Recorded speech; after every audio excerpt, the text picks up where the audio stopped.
ফেসবুকে পরিচয় হয়, রিলেশন করে আমি আসি।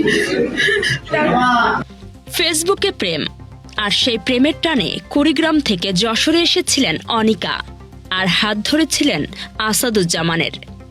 কিন্তু আসার পর থেকেই একের পর এক নির্যাতনে অতিষ্ঠ হয়ে উঠেছিলেন তিনি।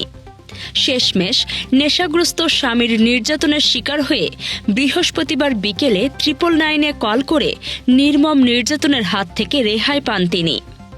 ভয়ানক শ্বাসকষ্ট নিয়ে দ্রুত তাকে উদ্ধার করে যশোর জেনারেল হাসপাতালে ভর্তি করা হয়েছে।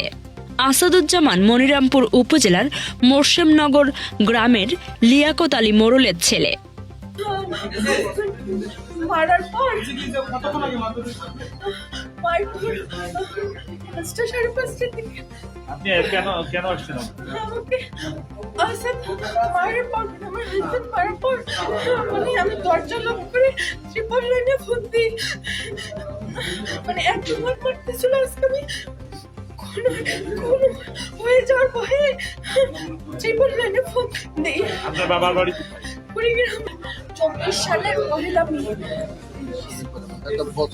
হাসপাতালে ভর্তি হয়ে অনিকা সরকার জানান, তার উপর অমানবিক অত্যাচারের নানা কাহিনী।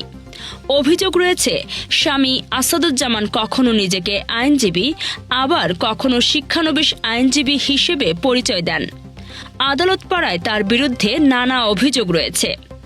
এদিকে খবর শুনে হাসপাতালে ছুটে আসেন যশোর জেলা আইনজীবী সমিতির সভাপতি সৈয়দ সাবেরুল হক সাবু ও সাধারণ সম্পাদক এম এ গফুর।